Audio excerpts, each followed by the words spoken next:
Bon, ben, bonjour tout le monde. On va commencer ça. Partage.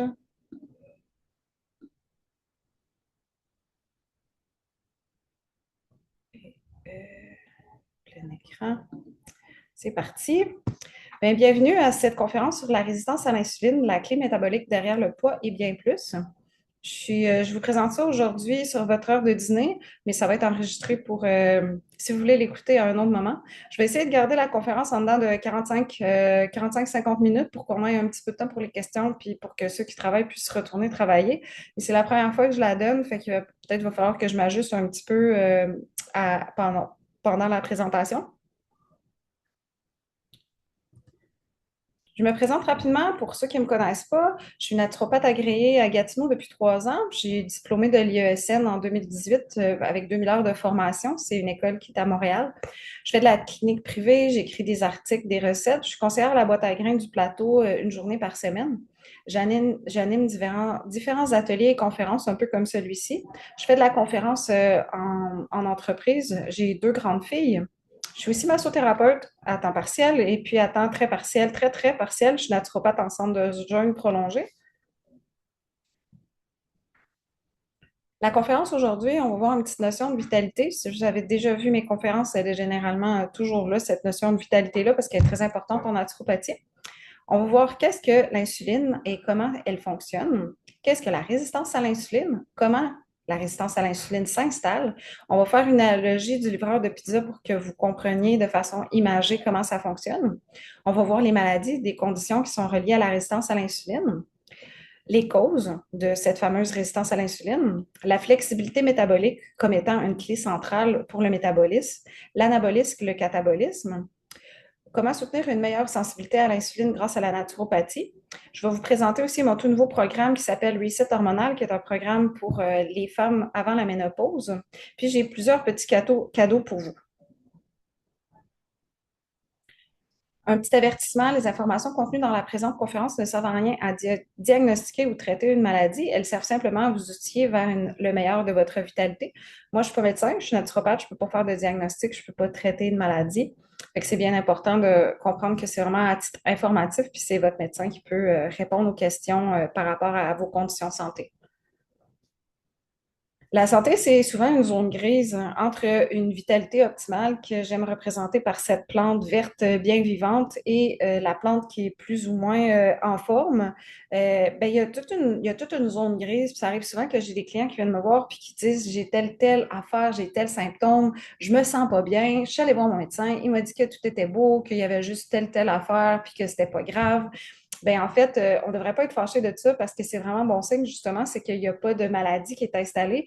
Puis on est dans une zone grise ici où on appelle ça des problèmes fonctionnels. Et la fonction de tel organe ou la telle fonction fonctionne moins bien. Tandis que quand on est dans la maladie puis que le médecin est capable de diagnostiquer carrément un problème de santé, ça veut dire qu'on est quelque chose en plus lésionnel, puis selon c'est quoi, c'est plus difficile de revenir en arrière, toujours plus facile de revenir en arrière avant que le diagnostic tombe parce qu'on est trop avancé dans le processus pathologique.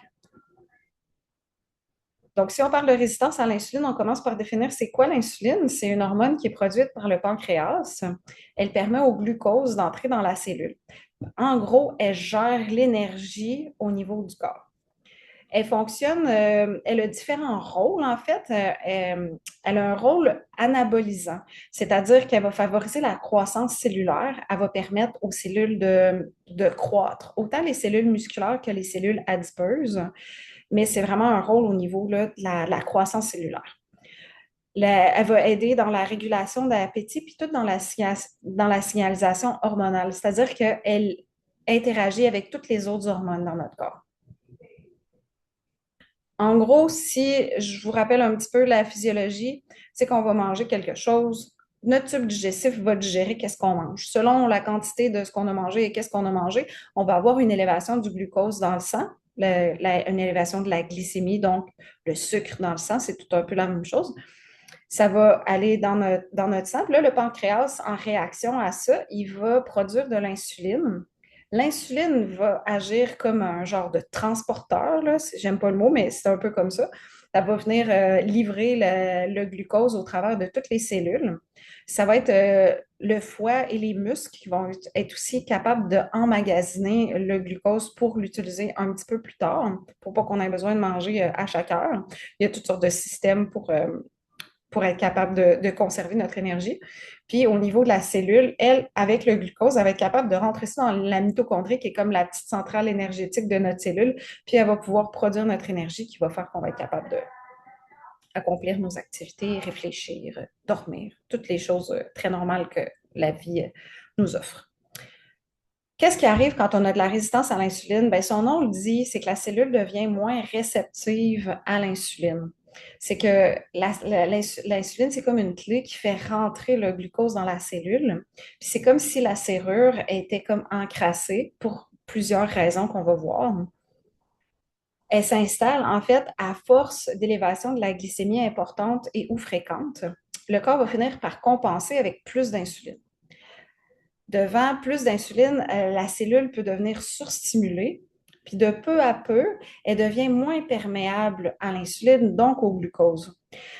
De façon générale, on peut ressentir pas ressentir, là, mais avoir une légère augmentation du glucose au niveau du sang à cause que la cellule n'est pas assez perméable à l'insuline et au glucose.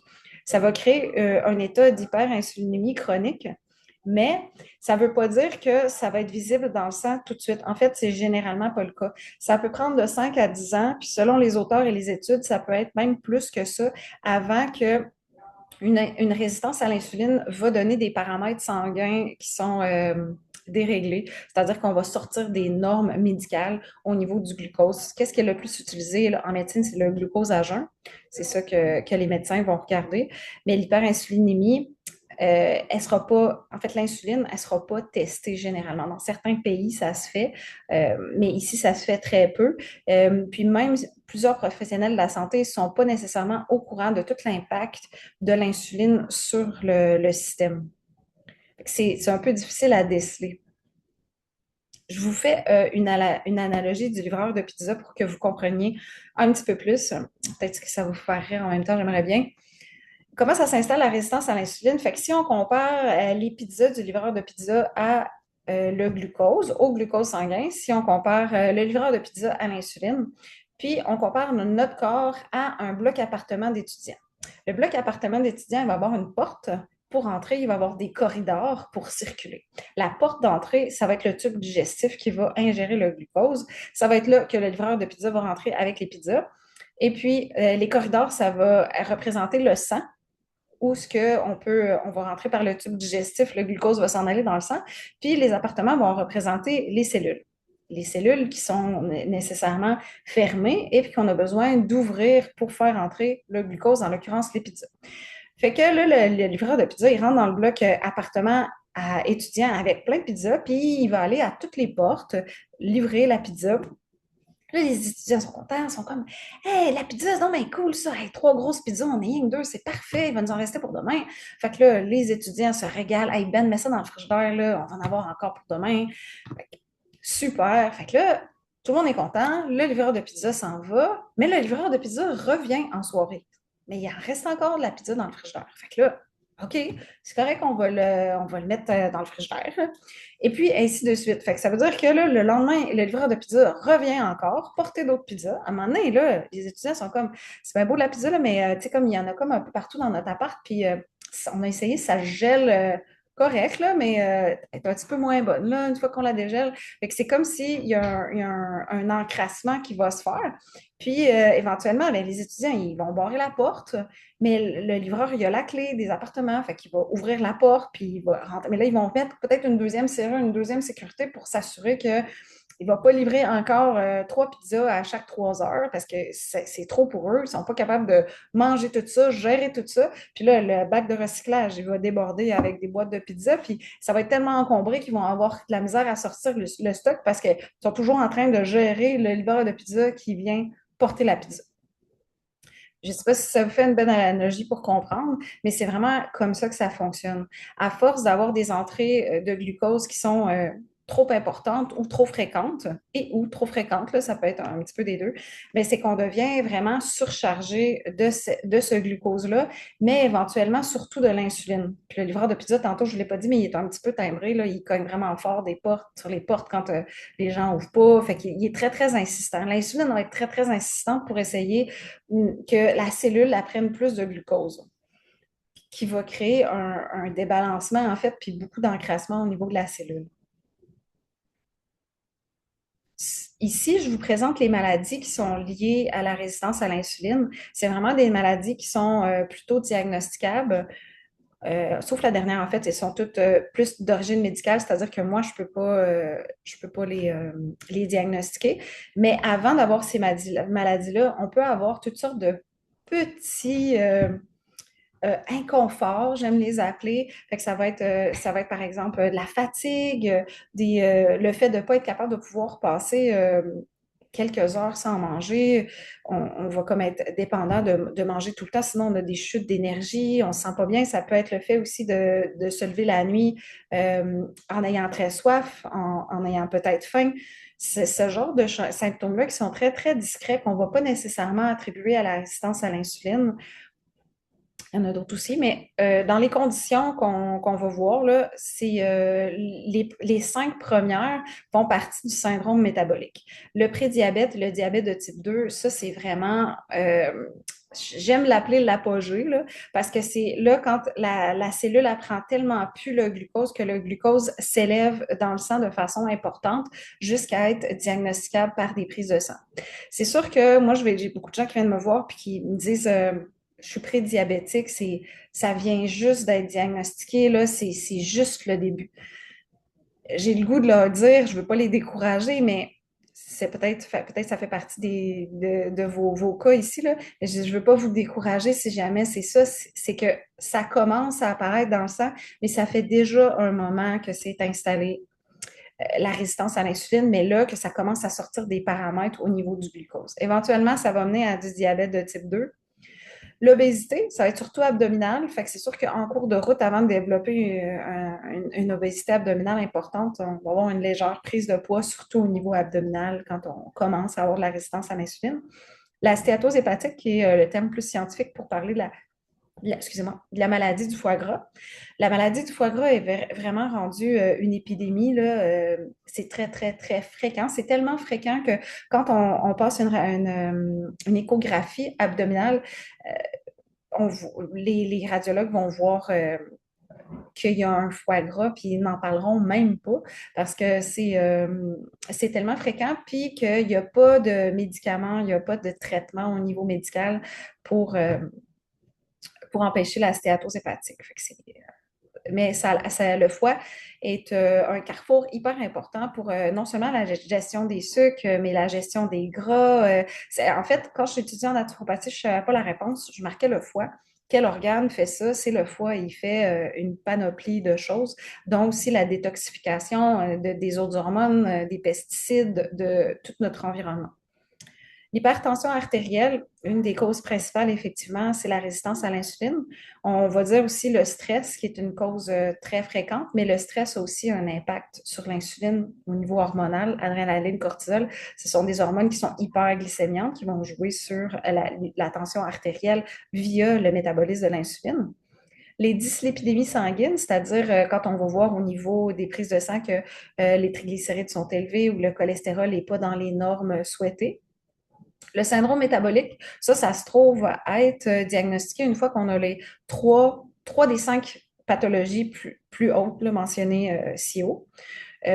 Puis c'est un peu le syndrome métabolique qui nous a éclairé, je dis nous, là, la communauté scientifique qui s'est intéressée à ça, parce qu'on se rendait compte que ce package deal-là venait comme ensemble. Il n'y avait pas nécessairement euh, une personne qui a une maladie, l'autre personne qui a l'autre maladie, qui n'ont pas de lien entre elles. Souvent, quand une personne avait un premier diagnostic, elle avait tendance à en avoir un deuxième, un troisième, puis même un quatrième. Fait que se sont intéressés aux causes profondes de ça. Puis la cause profonde, c'est vraiment la résistance à l'insuline. Je suis sûre que vous reconnaissez plein de gens dans votre entourage dans ce genre de pathologie-là. C'est hyper fréquent parce que nos habitudes de vie sont très hyperglycémiantes, je ne sais pas comment le dire. Ici, le beau petit mot que je ne prononcerai pas aujourd'hui, ça, c'est un problème de peau qui crée des taches, surtout au niveau du cou des aisselles ou des aines un petit peu partout. C'est comme juste la peau qui va devenir plus foncée. C'est une condition qui est directement reliée à la résistance à l'insuline. Le syndrome des ovaires polykystiques, qui est un syndrome assez fréquent, même chez les jeunes femmes, qui va créer de l'androgénie, une hyperestrogénie, qui est attribuée à la résistance à l'insuline. Ça va aussi être une cause importante d'infertilité chez les femmes. L'inflammation chronique, il peut avoir d'autres causes, mais généralement, quand il y a l'inflammation chronique, il y a de la résistance à l'insuline. C'est comme un peu la poule et l'œuf qui vont suivre. La résistance à l'insuline peut causer de l'inflammation chronique, puis l'inflammation chronique peut causer de la résistance à l'insuline. Jusque-là, ça va? Prends ça pour un oui. Les causes de la résistance à l'insuline. L'alimentation riche en glucides raffinés et en aliments ultra transformés.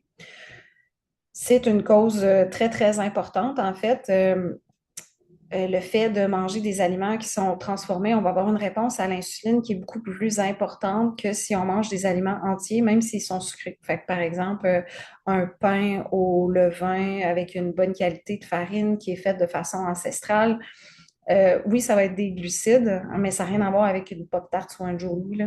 On est vraiment ailleurs. Fait que tout ce qui est raffiné, ultra transformé, c'est là qu'il va avoir le plus de réponse à l'insuline. Le mode de vie sédentaire, je pense que ça ne vous surprend pas.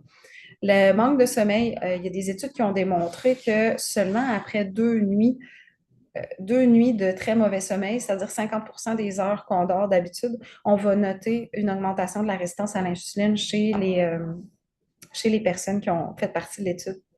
Les déséquilibres intestinaux, le fameux microbiote qu'on dit qui influence tous les paramètres de la santé, va venir influencer la résistance à l'insuline. Les déséquilibres intestinaux, en fait, c'est comme s'ils vont prédisposer un peu. Quand on a pas un bon microbiote, on va avoir plus de facilité à développer de la résistance à l'insuline.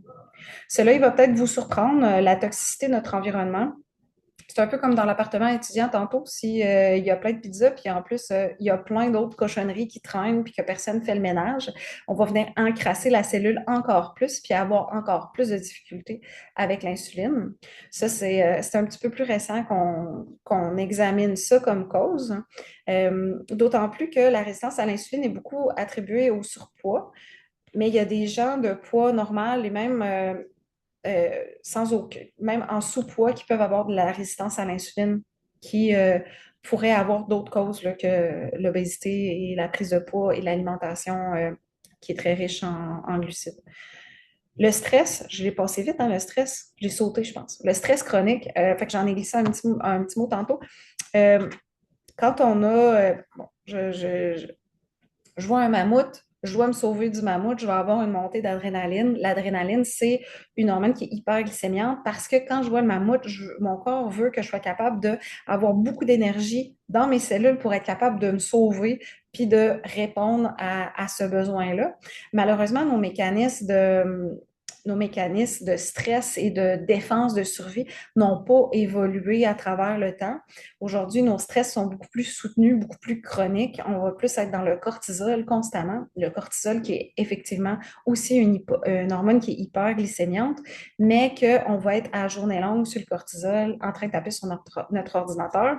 Ça va déséquilibrer de beaucoup la glycémie. Puis ça, je vous fais cet exemple-là parce que quand je vois le mammouth, j'ai pas nécessairement mangé. Tantôt, je vous ai fait l'image de quand on mange, on va avoir une montée de glucose puis une montée d'insuline. Mais là, j'ai même pas mangé, j'ai juste eu peur. Ça m'a donné de l'adrénaline, glucose, insuline. Fait que si je suis toujours dans cette loupe-là, je vais développer beaucoup plus facilement la résistance à l'insuline. Si en plus je mange pas bien, si en plus je fais pas d'exercice, ça va tout se combiner en fait, ces facteurs-là. Les deux derniers facteurs que je vous ai mis, les deux dernières causes que je vous ai mis, c'est des causes sur lesquelles on a un petit peu moins de prise. Même la toxicité environnementale, on a de la prise sur certaines affaires, mais certainement pas sur tout. Les prédispositions génétiques ou les antécédents familiaux, ça, on n'a pas vraiment de prise là-dessus, mais c'est beaucoup de corrélations par rapport à mes parents avaient ça, donc moi j'ai ça aussi. Euh, on a souvent appris aussi beaucoup d'habitudes au niveau de notre famille. Là, j'ai les étapes de vie. Le fait de devenir plus, comment je le dirais bien, le fait de devenir plus mature et plus sage peut augmenter la résistance à l'insuline. C'est comme un processus un peu normal de vieillissement. Les étapes de vie, j'ai mis ça comme ça parce que, en fait, autant chez l'homme que la femme, si on prend chez la femme, quand elle va arriver en ménopause, on va souvent constater une prise de poids qui est marquée. C'est entre autres, je dis entre autres parce que c'est très complexe, là, relié à la résistance à l'insuline. L'estrogène, qui est l'hormone féminisante par excellence, qui va descendre de façon drastique à la ménopause, aide avec l'affinité avec l'insuline. À partir de 30 ans, les femmes vont avoir une diminution progressive de l'estrogène qui va atteindre son apogée à la ménopause pour vraiment décroître. Et puis, fait que ce processus-là va faire que la résistance à l'insuline s'installe plus facilement. C'est quelque chose de similaire chez les hommes qui se produit en plus simple, toujours un peu plus simple, le système hormonal chez les hommes. En fait, c'est que la testostérone, oui, va décliner avec l'âge. La testostérone va aider avec l'affinité à l'insuline. Mais qu'est-ce qui est super intéressant, c'est que la résistance à l'insuline va aussi nuire au taux de testostérone. Puis on pense souvent, quand on pense testostérone chez les hommes, on va penser souvent à virilité, reproduction, mais ça ne sert pas juste à ça. La testostérone, c'est une hormone de bien-être chez les hommes qui va favoriser une bonne énergie, une bonne humeur, un bon sommeil. C'est très important. Puis la résistance à l'insuline va vraiment jouer sur les taux de testostérone aussi. Ça va? Donc, on avance bien. Flexibilité métabolique. La flexibilité métabolique, j'ai trouvé cette photo-là sur un site comme d'entraînement, là. La flexibilité métabolique, je trouvais que c'était était comme quand même bien ménagé, bien imagé. C'est le fait d'être capable de produire son énergie à partir de deux substrats. Les deux substrats que notre corps est capable d'utiliser, c'est le sucre, le glucose, mais il est capable aussi de produire son énergie à partir des gras, soit des gras qu'on a mangés ou soit des gras qu'on a déjà dans notre corps. Tant qu'il y a de l'insuline, tant que surtout trop d'insuline, il peut y avoir un petit peu d'insuline, mais tant qu'il y a trop d'insuline et surtout qu'il y a de la résistance à l'insuline, le corps, il va toujours être il va toujours devoir carburer sur le glucose. Il ne sera pas nécessairement capable de faire le bascule pour aller produire son énergie à partir des gras. Ça, c'est la définition de la flexibilité métabolique. Donc, on peut dire que la résistance à l'insuline est euh, un frein à la flexibilité métabolique.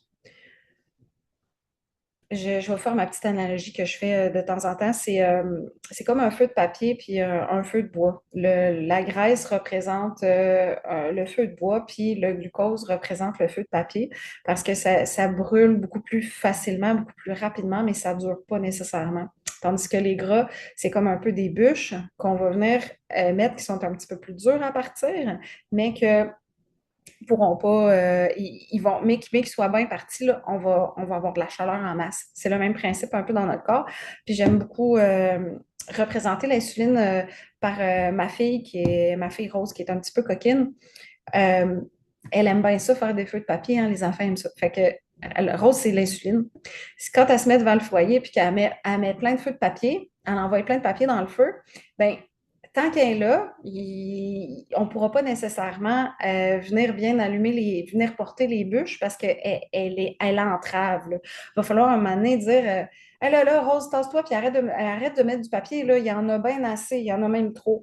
Puis il va falloir aller chercher dans le cabanon des bûches qui sont peut-être un peu mouillées, que ça va prendre un petit peu de temps à allumer.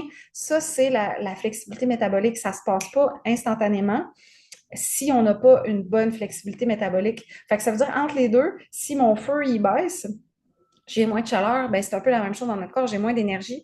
Puis qu'est-ce qui est vraiment très perméable à notre énergie, c'est notre cerveau. Fait on va se sentir pas bien tout de suite. Ça peut être des maux de tête, des symptômes qu'on peut plus attribuer à l'hypoglycémie, mais qui ne seraient pas nécessairement perceptibles par une prise de sang. Fait que des maux de tête, des difficultés de concentration, de l'irritabilité, ce genre de symptômes-là que beaucoup de monde ont. Cette diapositive-là est tirée de ma conférence sur le jeûne. L'anabolisme et le catabolisme, façon très importante que notre corps fonctionne. Vous aurez compris que l'insuline fonctionne pour l'anabolisme. Elle va servir à l'anabolisme, la croissance cellulaire, le renouvellement, le stockage, la prolifération. Tant que l'insuline, je vais avoir de la misère à passer en catabolisme, qui est en fait un, pour passer en catabolisme, j'ai besoin de la flexibilité métabolique, puis j'ai besoin de l'hormone complémentaire à l'insuline qui s'appelle le glucagon. Ça, c'est comme l'adulte là, qui vient tasser ma fille là, tantôt. Arrête de faire ton feu de papier, on va mettre du bois, c'est comme la voie de la raison. Puis quand on va tomber en catabolisme ou qu'on va être capable de venir carburer sur un autre carburant que le glucose, ben c'est là qu'on va être capable de faire du déstockage, du ménage, du recyclage, puis de l'élimination. Ça, je parle vraiment version plus jeune, là. Mais c'est quand même comme ça que ça fonctionne dans notre corps. Puis notre mode de vie actuel est vraiment plus axé sur la balance vers l'anabolisme au lieu du catabolisme. Les deux sont bons, les deux sont importants. Il faut juste qu'ils soient dans un certain équilibre de passer d'un côté à l'autre.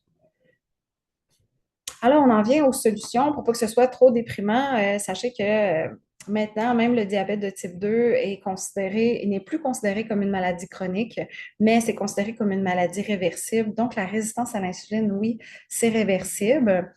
Surtout par les habitudes de vie, c'est ce qui va avoir le plus d'impact sur la prévention et même la régression de ce processus-là.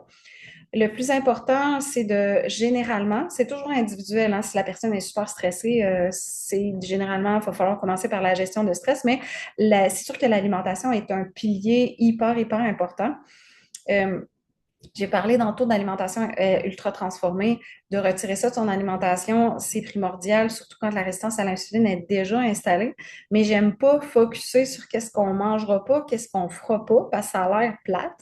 Fait que c'est bon de venir mettre ça dans une situation plus positive où ce que je vais dire, je vais m'assurer d'avoir des protéines à chaque repas, je vais m'assurer d'avoir des fibres, d'avoir des bons gras, d'équilibrer mon assiette, d'avoir des aliments qui sont entiers, d'avoir des aliments que j'aime manger aussi parce qu'on ne pourra jamais soutenir une alimentation qu'on n'aime pas. Le plaisir de manger, c'est très important.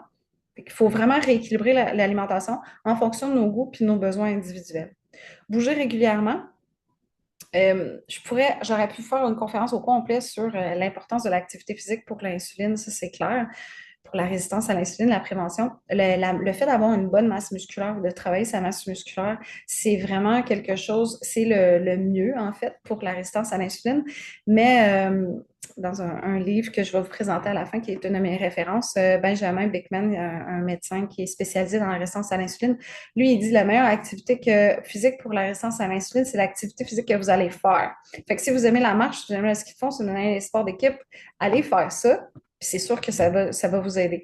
Puis même si, par exemple, vous aviez l'objectif de le faire 3 fois par semaine, puis que vous l'avez fait juste une fois par semaine, bien, la fois par semaine que vous l'avez fait, vous avez eu des bénéfices. Fait que la semaine d'après, pas besoin de vous dire que ça sert à rien parce que vous n'êtes pas capable de maintenir 3 fois. C'est pas vrai. À chaque fois que vous le faites, c'est bénéfique. La qualité du sommeil, des fois, ça peut être juste d'honorer son sommeil ou d'adresser une problématique d'insomnie si c'est le cas. On va avoir tendance à négliger le sommeil. On pense que c'est une perte de temps dans notre société hyper productive, mais ça ne l'est pas du tout. En fait, on dit même que parfois, dormir, c'est maigrir. La gestion du stress, je pense que je l'ai assez bien expliqué au niveau des hormones de stress, mais c'est très important et c'est négligé. Souvent, les personnes qui ont de la résistance à l'insuline, surtout quand elles veulent perdre du poids, elles se mettent beaucoup de stress là-dessus, puis elles focusent par exemple sur leur alimentation ou sur l'entraînement. Mais c'est non négligeable parce que le stress peut être une cause de déséquilibre importante au niveau de l'insuline. Puis j'ai mis faire une attention particulière à son environnement.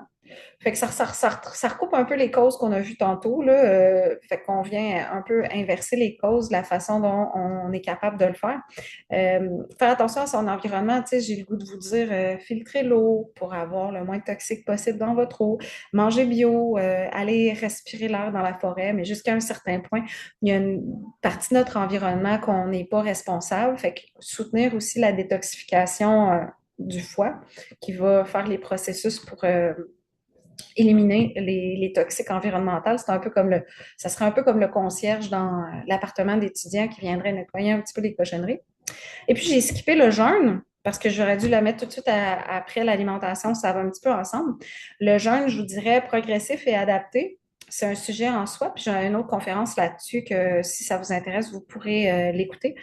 Euh, Jeûner, ça n'a pas besoin d'être super long non plus, juste le jeûne de la nuit. Si vous optimisez ça, vous allez permettre à votre insuline de redescendre. C'est un peu si le livreur de pizza, il prend la nuit de congé, puis il repasse pas à 11 heures le soir pour puis recommencer à 7 heures le matin. Fait que des fois, d'aller chercher un 12, 13 heures de jeûne, tu sais, c'est quand même accessible. Ça fait qu'on mange quand même 3 fois par jour, puis que c'est pas nécessairement si difficile que ça. Des fois, ça peut être de réorganiser ses habitudes, oui, mais c'est quand même quelque chose qui est accessible pour la plupart des gens. Ça peut être aussi de ne pas grignoter, aussi de passer du déjeuner au dîner sans venir grignoter. Souvent, on va avoir des aliments qui vont être plus sucrés ou même plus transformés entre les repas. Le fait d'avoir dans l'alimentation, par exemple, des protéines, des bons gras, des fibres, ça va justement aider à être rassasié puis ne pas avoir faim ou ne pas avoir des chutes de glycémie qui vont nous pousser à grignoter entre les repas. Fait que c'est tout interrelié. Rapidement, je vous parle de quelques suppléments, mais sachez que les habitudes de vie sont beaucoup plus importantes que les suppléments, puis que c'est pas une prise de supplément qui va changer toute votre vie. Ça peut accompagner un processus de transformation. Si on commence par le magnésium, il est là pas mal dans toutes les conditions. On commence toujours par le magnésium. Le magnésium, dans le cas qui nous intéresse, va aider directement avec l'affinité de l'insuline avec la cellule. Un autre minéral qui est très important, c'est le chrome. Dans les deux autres produits, le tout à fait hormonieux et le glucomède, il va y avoir du chrome dans les deux parce que c'est deux formules qui sont complètes avec la première a du magnésium, le tout à fait hormonieux a du magnésium, les deux ont du chrome, mais ils ont toutes sortes de plantes, de vitamines, des composés, des molécules, si je peux dire, qui vont venir aider avec l'affinité du glucose, la régulation de la glycémie, la régulation de l'appétit. Ce sont deux produits qui sont très, très intéressants. Le tout à fait hormonieux, c'est un produit qui a été désigné à la base pour les femmes qui ont le syndrome des ovaires polykystiques, qui est une condition reliée à la résistance à l'insuline. Fait qu'il adresse principalement le problème de résistance à l'insuline. N'importe qui peut prendre ce produit-là. C'est un produit qui est en poudre, qui contient des grosses quantités de magnésium aussi, qu'on met simplement dans de l'eau ou dans un lait d'amande ou quelque chose comme ça, et fait une merveille chez les femmes en ménopause qui ont des variations de la glycémie. Ça peut aider beaucoup à stabiliser l'humeur, le sommeil, ce genre de choses-là. Le glucomède, ça, c'est une compagnie de l'Ouest, c'est un produit canadien. Et puis, le glucomède ici d'Altera, ça, c'est une compagnie québécoise. Ce sont des capsules. Et puis, il y a des plantes aussi dedans qui vont venir aider avec la gestion du foie pour, qui est quand même un carrefour important aussi au niveau de la glycémie. Puis le petit dernier, la berbérine, ça, c'est un composé végétal qui a des études dessus, comme de quoi c'est similaire à l'action du metformine. Le metformine, c'est un médicament de première instance dans les cas de diabète de type 2. C'est très intéressant, la berbérine. Puis moi, qu'est-ce que je trouve fascinant avec la berbérine, c'est que c'est une plante qui va venir aider au niveau du microbiome, le microbiote intestinal, au niveau intestinal, puis qui est aussi intéressant pour le diabète, le diabète ou même la résistance à l'insuline. La berbérine, par contre, c'est une plante qui peut être toxique à haut dosage, fait que c'est pas quelque chose qu'on va prendre tout le temps. On peut le prendre pendant quelques mois, après ça, faire une pause. De toute façon, le plus important, c'est de travailler nos habitudes de vie, fait que pas être toujours à côté sur quelque chose comme ça. Sauf le magnésium. Le magnésium, on peut tout le temps en prendre, puis ça va en fait aider à peu près n'importe quelle condition, prévenir n'importe quelle condition, parce qu'il n'y en a pas assez dans nos sols puis dans nos aliments, le magnésium. Puis on est trop stressé, on en urine beaucoup. Fait que, bon, ben, en conclusion, on a parlé du fonctionnement de l'insuline, de la résistance à l'insuline quand même assez bien. La flexibilité métabolique comme étant la clé centrale, être capable de diminuer la résistance à l'insuline jusqu'à ce que le corps soit capable de basculer vers un autre mode énergétique.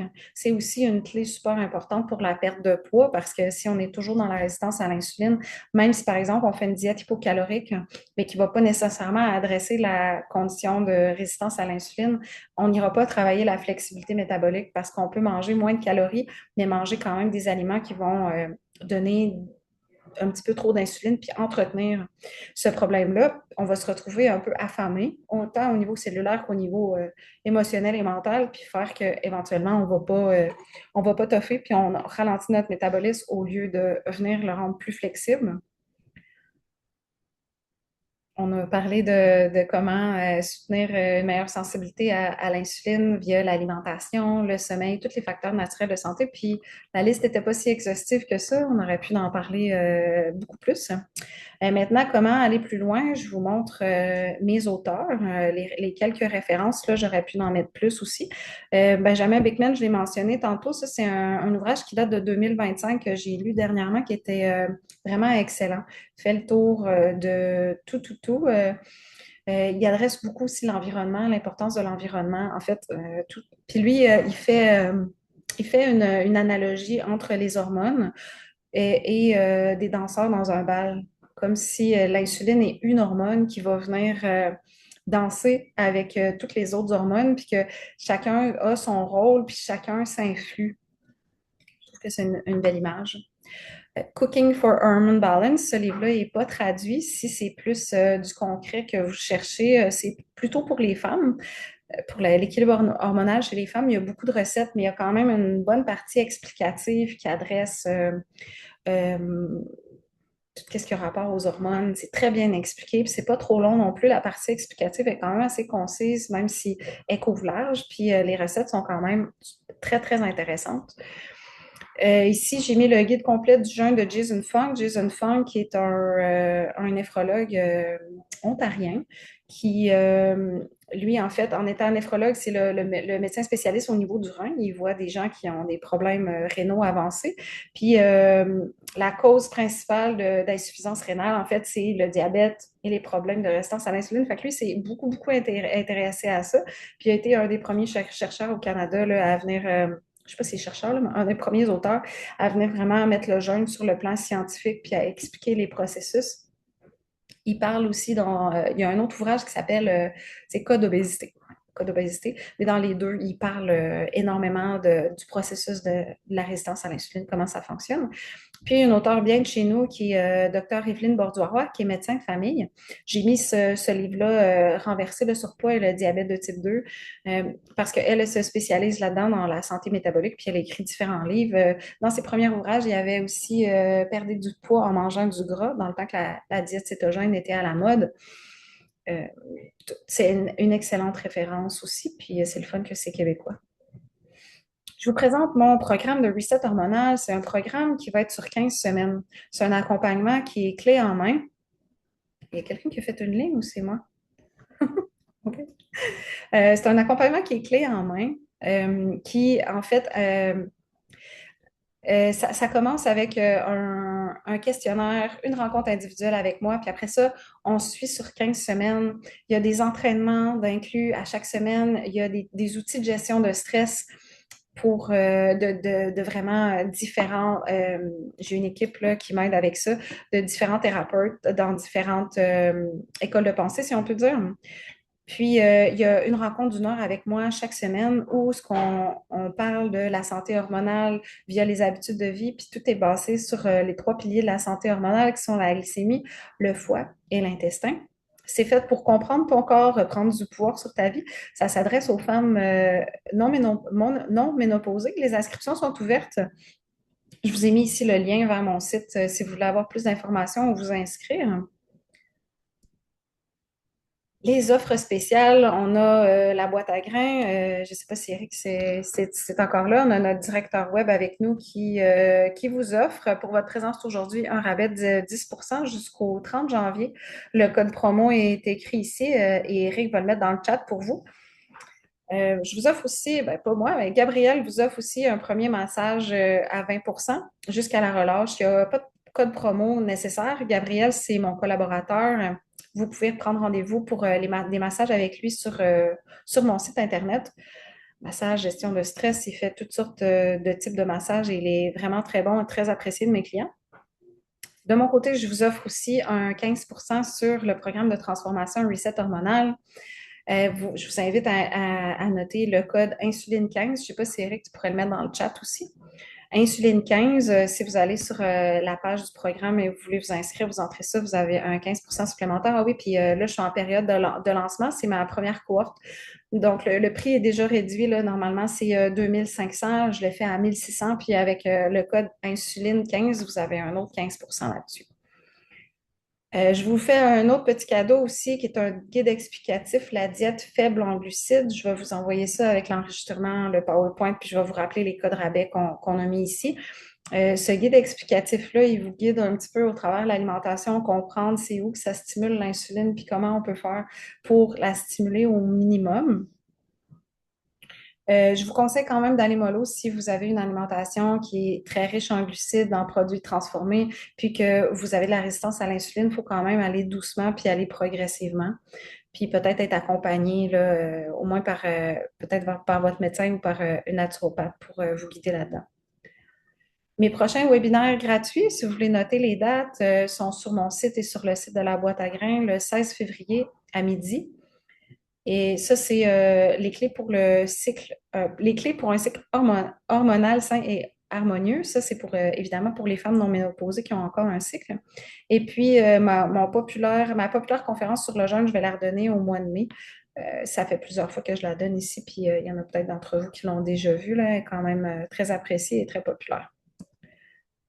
Si vous avez des questions pour moi, si vous voulez me contacter, communiquer avec moi, je vous invite à le faire par courriel, mariefrance.trudel@gmail.com. Je suis ici à la boîte à grains du plateau tous les mercredis de 9h à midi. Avant, j'étais là toute la journée, mais là, dernièrement, je travaille fort sur mon programme, alors j'ai un petit peu moins de disponibilité. Vous pouvez aussi m'appeler si vous n'êtes pas disponible pour vous déplacer, puis j'avais juste une petite question sur un supplément qui ne nécessite pas nécessairement de prendre une heure et demie avec moi pour ça. Mon site internet, c'est mon nom.com, Marie-France Trudel avec deux L.E.com. Par contre, là, dans le moment, je ne prends pas de nouveaux clients puisque je travaille sur le programme pour la santé hormonale des femmes. J'ai une collaboratrice qui peut vous voir, elle s'appelle Mélissa. Elle a sensiblement les mêmes compétences que moi. On a étudié ensemble. Elle a une spécialisation au niveau de la gestion de stress. Vous allez être en bonne main avec elle. Fait que je vous invite euh, à communiquer avec moi, à prendre rendez-vous avec elle, avec mon collaborateur Gabriel, à vous inscrire au programme Reset hormonal si c'est quelque chose qui vous convient. C'est vraiment là que vous allez pouvoir être accompagné pas à pas pour faire une transformation durable. Merci beaucoup pour votre attention. Je vais arrêter le partage. Merci. Puis je vais être prête pour les questions. Ah, tu as des questions, Manuela. Ah, oui, bonjour. Moi, j'ai une question. Est-ce que vous m'entendez? Oui, je vous entends bien. Oui, ok, super. La première chose, c'est le programme, c'est seulement pour ceux qui sont non ménopausés? Oui, ce programme-là est vraiment destiné aux femmes non ménopausées.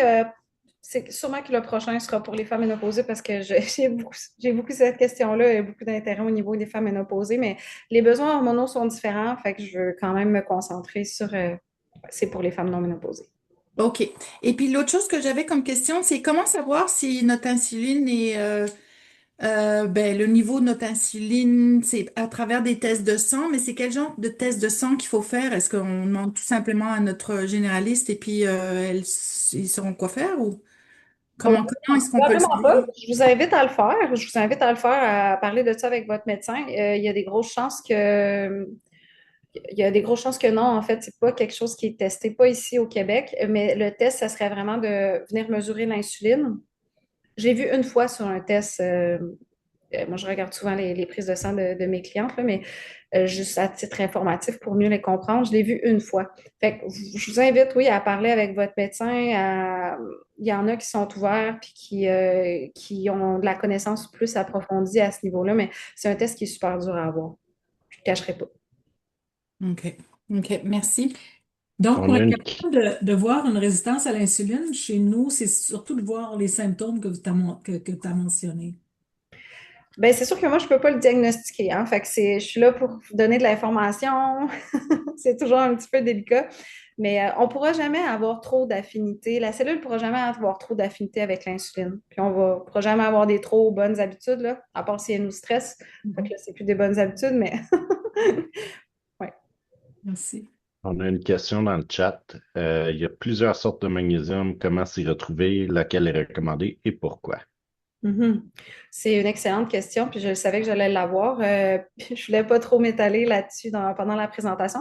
Je vous ai mis une photo d'un magnésium qu'on dit qui est glycinate, bisglycinate ou diglycinate. C'est toute la même affaire. En fait, c'est que le magnésium va être lié à la glycine qui est un acide aminé qui est transporteur, qui va aider le transport du magnésium. Ultimement, du magnésium, c'est du magnésium. La sorte de magnésium, c'est le transporteur qui va le transporter. Moi, j'aime bien le glycinate parce qu'il cause généralement pas d'inconfort intestinal. Lui, il est facilement absorbé. La glycine, c'est un acide aminé qui est doux, qui est calmant. Fait que c'est, selon moi, une très bonne forme. C'est pour ça que j'ai mis la photo de ce produit-là. Puis en plus, c'est un produit qui est fait ici à Ottawa. Euh, Puis si vous voulez plus d'informations sur le magnésium, j'ai écrit un article là-dessus l'année passée, à peu près, Eric, hein, vous pouvez le trouver sur mon site ou sur le site de la boîte à grains. Et j'ai fait Je vais un pouvoir, tableau qui compare. Ah, tu peux mettre le lien. Ah, ok. moi, je vais pouvoir mettre un lien là-dessus. Super. J'ai fait un tableau explicatif qui vient comparer un petit peu les différents types de magnésium. Fait que selon le cas, là, parce que chaque personne est différente, mais en gros, avec le glycinate, on se trompe pas vraiment. Il y a quelqu'un qui a demandé aussi s'il y a une offre de massage de drainage lymphatique. Non, pas de drainage lymphatique, ni avec moi, ni avec Gabriel. Désolée. Donc, j'ai mis le lien pour le magnésium dans le chat, si jamais il y en a qui veulent en prendre connaissance. Sinon, ça faisait le tour des questions qu'il y avait dans le chat. Merci. Ah, une autre question sur le magnésium. Tu me le lis, Eric? Excusez, là, c'est petit. Je prends du magnésium biglycinate, mais je vis avec une somnolence le lendemain. Je suis plus capable d'en prendre chaque jour. Pour ça, on fait quoi pour que j'ai cet état? C'est intéressant parce que normalement, le magnésium devrait pas donner de la somnolence, en fait. Les gens vont l'attribuer au sommeil, mais en fait, c'est plus le fait de manquer de magnésium qui va faire qu'on va pas bien dormir. Le magnésium, c'est un composant, c'est un minéral hyper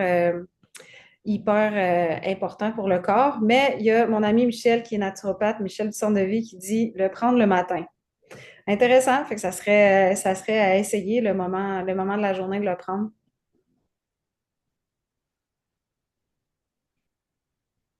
Merci, Michel. J'avais oublié que tu étais là.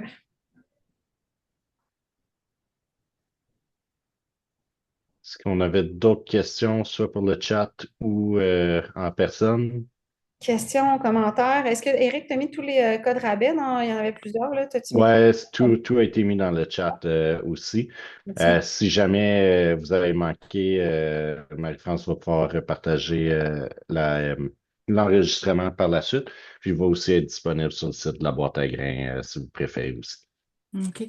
J'avais juste une autre question, excusez, c'est concernant, je ne sais pas si juste par curiosité, si vous avez fait des études par rapport au GLP-1, comme Mozambique, Wegovy, tout ça, puis ceux qui résistent et dont ça fonctionne pas pour eux, est-ce que c'est aussi une résistance à l'insuline ou je sais pas si vous avez regardé ce côté-là du tout ou pas.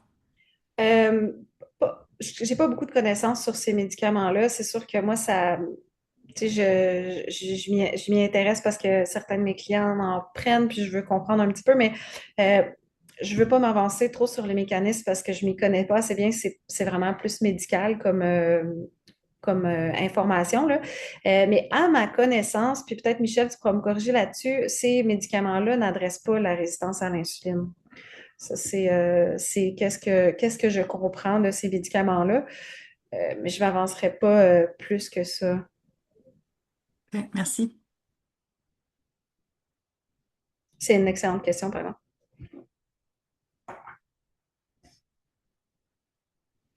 Hey, tout bien dans les temps. Je suis quand même contente pour une première fois. Des fois, on ne sait pas le temps que ça va prendre, la vitesse du début. Puis finalement, tout est dans l'ordre. J'ai eu le temps de répondre à vos questions. Fait que merci beaucoup d'avoir été avec moi aujourd'hui. Je suis toujours contente de voir que les informations sur la santé, ça intéresse beaucoup de gens. Puis que vous êtes là, vous êtes dynamique, vous posez des questions. C'est super. Attendez pas le courriel avec les petits cadeaux, puis les informations, puis le replay tout de suite. Là, ça va probablement aller juste à lundi matin. Mais c'est sûr que je vais vous l'envoyer. Je vous oublie pas. Mille merci, bon week-end. Merci, ouais, Merci, bonne bonne semaine à journée. tout le monde. Merci. Au revoir. Bye.